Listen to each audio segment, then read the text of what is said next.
On this edition of Freedom Journal Iraq, Secretary of State Condoleezza Rice meets with Iraqi officials in Baghdad, and the Air Force's Reaper bombs an enemy target. These stories and more on today's FJI.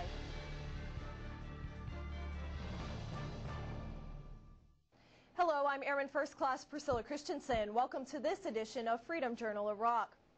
Secretary of State Condoleezza Rice made a stop in Baghdad to meet with Iraq's Prime Minister Nouri al-Maliki and other top Iraqi officials to discuss ongoing negotiations towards a status of forces agreement between the U.S. and Iraq.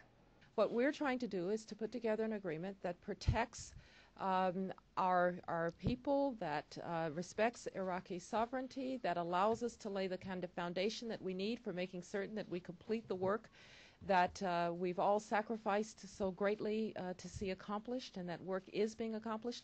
But the goal is to have Iraqi forces responsible for the security of Iraq. That is the goal.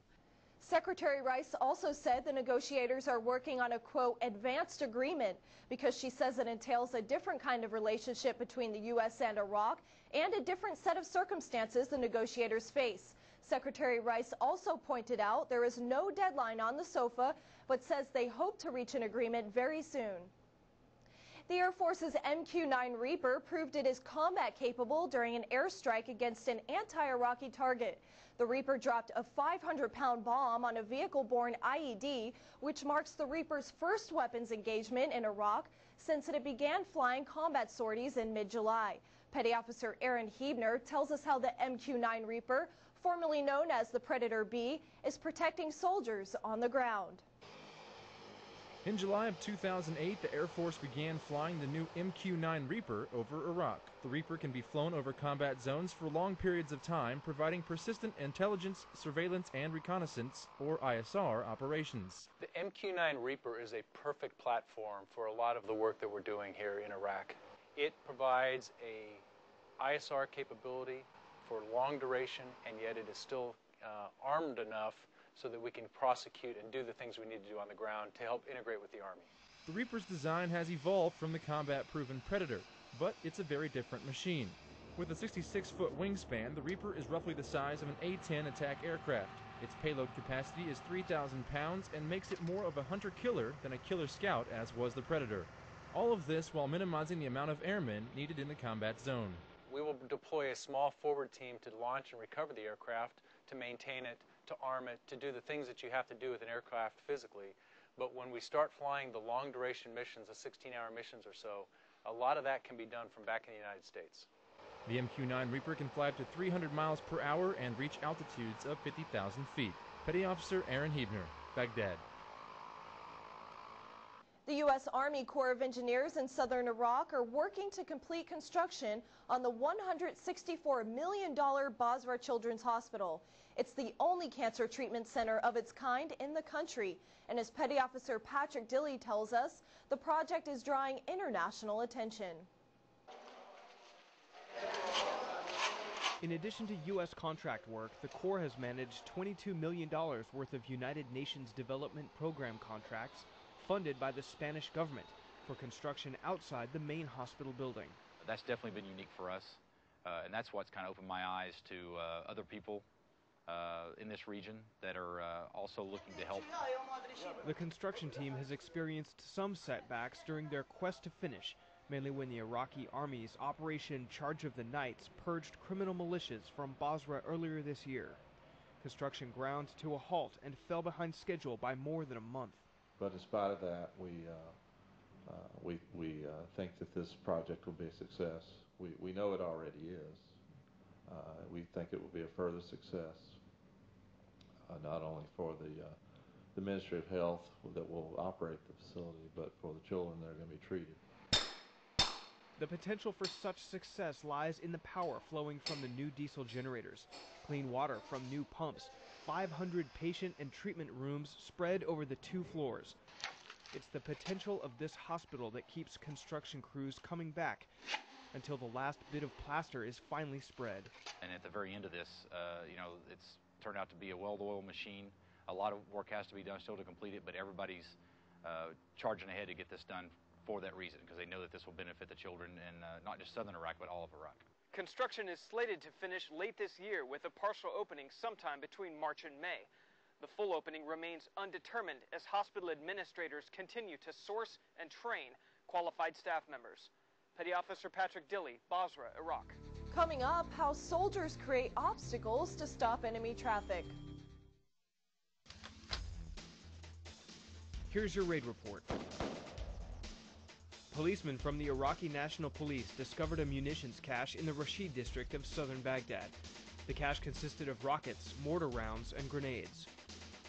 Coalition forces detained 13 suspected terrorists in central Iraq. One of the detainees is believed to directly conspire with a senior al-Qaeda in Iraq leader who operates in the Salah ad-Din and Nineveh provinces. Muqdadia's Special Weapons and Tactics team detained 4 suspected terrorists in separate operations in the area. One of the suspects is said to be the primary leader of a cell, and another is said to be an intelligence officer. U.S. soldiers arrested 2 criminals and discovered weapons in the Rashid district of southern Baghdad. One of the individuals had a pistol, bulletproof vest, multiple false identification cards, and anti-Iraqi propaganda. And that's your raid report. I'm Petty Officer Patrick Dilley.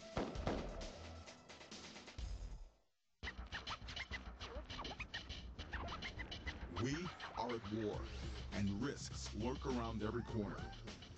Whether you're off-duty or in the field, minimizing unnecessary risk is vital to your mission.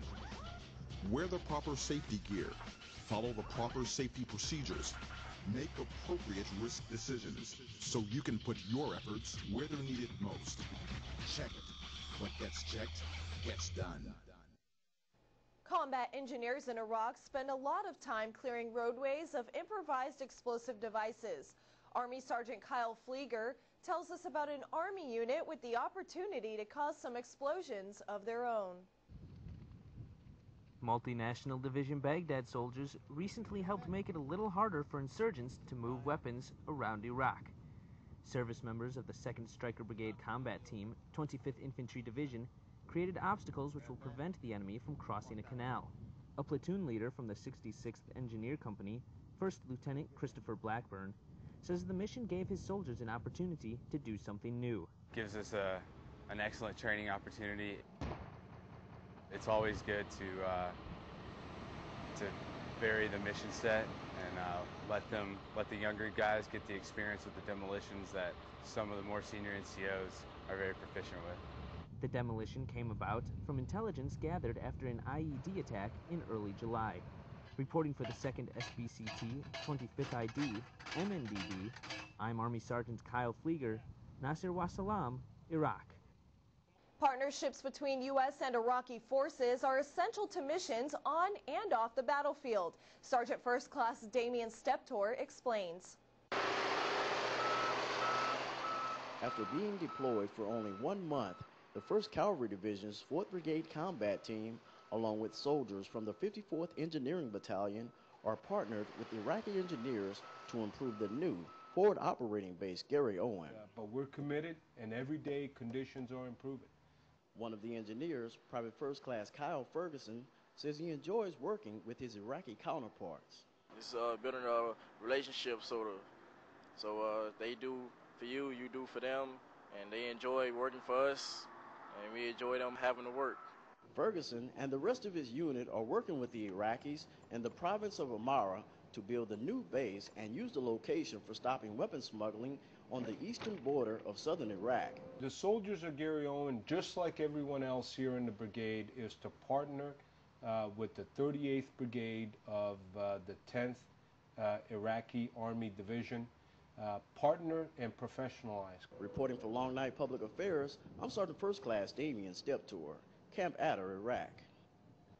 And that wraps up this edition of our program. Be sure to log on to afniraq.army.mil, where you can learn all about the progress coalition forces are making throughout the country.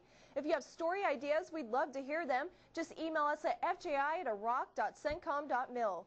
From all of us here at AFN and Freedom Journal Iraq, thanks for watching, and we'll see you next time.